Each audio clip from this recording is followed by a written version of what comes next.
Welcome once again. This is Court in Session. I'm your host, Justice Height. No, this isn't the court of law, more like the court of public observation and factual information, where you or I could be the judge, jury, plaintiff, or defendant at any given time. And today I bring into the court the community, even though in this particular case and instance, the community will not be the one facing the judge. It will be the youth representing Philadelphia. As you can see on the screen, 8 Philadelphia youth football players were detained after allegedly stealing more than $2,000 in merchandise from a Dick's Sporting Goods store. And as you saw probably on social media, it is all over the place, plastered on every major social media site and websites all over, not to mention the news.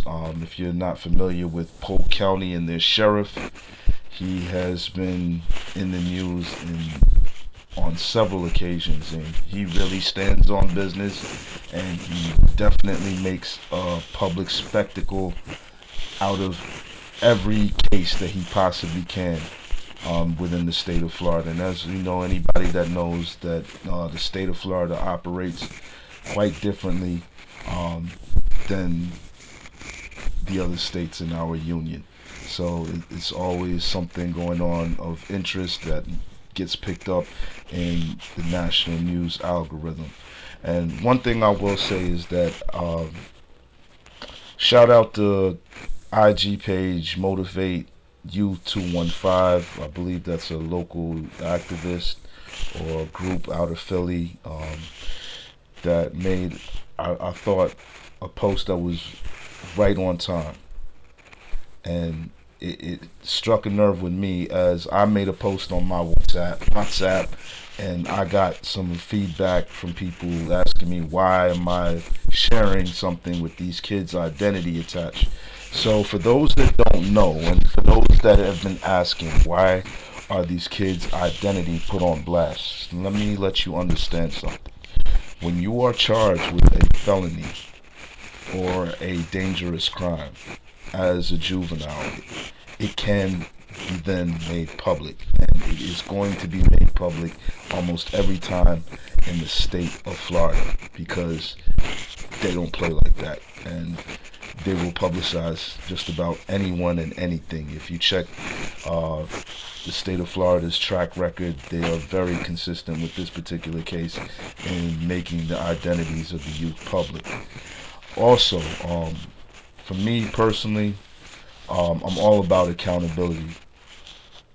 These are 14 and 15-year-old kids. They're still young adults.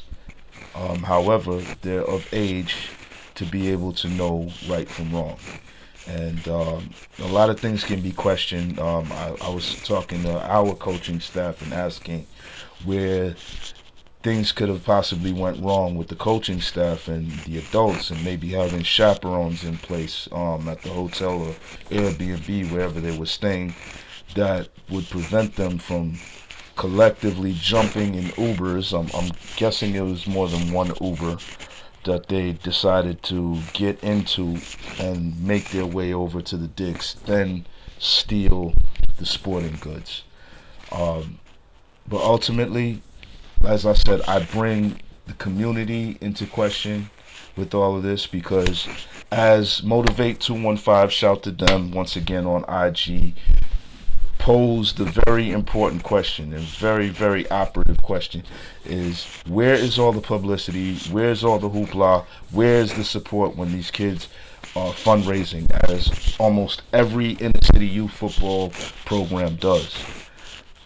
Ultimately, these kids do not get the support that they need, the support that can be easily be given from the community, as we find umpteen different ways to allocate our funds within the community. And I'm not even going to go there. We already know there's gross mismanagement of our collective dollar within the community, and it being recirculated outside the community as opposed to inside the community. And this is just one of the many cases, not investing in our own youth. You know, many a times, and I don't want to make excuses for these kids. I'm sure their parents work hard to get them down to Florida. Um, I'm sure the coaches did what they could to properly equip these kids and whatnot. And you know, kids will be kids. Kids are gonna step out of bounds and do things, but ultimately, this can be prevented, as it is commonly spoken, that it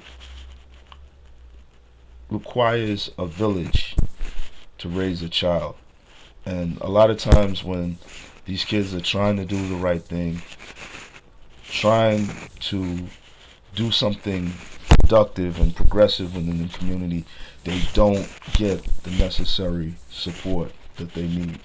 And it's oftentimes when they find themselves in trouble, when situations like this arise where kids make a bad decision, decide to do something wrong, and end up in handcuffs. That's when, and I don't even want to name names, but we all know the primary social media sites and the websites out there that get the most hits and do the most clickbait of content. They run with those stories because they generate traffic, because the content is based on negativity. And when they post things that are of a positive nature, and this is why it falls back on the community, because the owners of these sites will tell you, and these social media platforms will tell you that even if they do post positive content, they're not going to get the traction, they're not going to get the support as they do when they post the negative content. So this is an ongoing vicious cycle.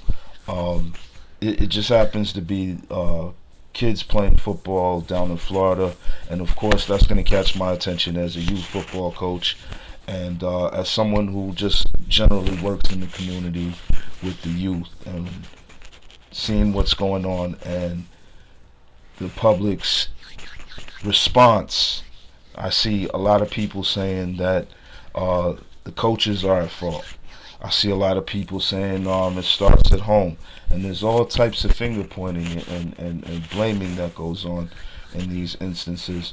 But how many people are going to get up off their couch on a Saturday morning and go coach youth basketball or coach football? How many kids are going? How many adults in the community are going to open up their homes to kids who may have parents in shelters or in very compromising situations in which they can't provide? How many adults in our community are going to buy sneakers, cleats, clothing, things that these kids often miss in the inner city growing up in sometimes government housing or just in a low income environment?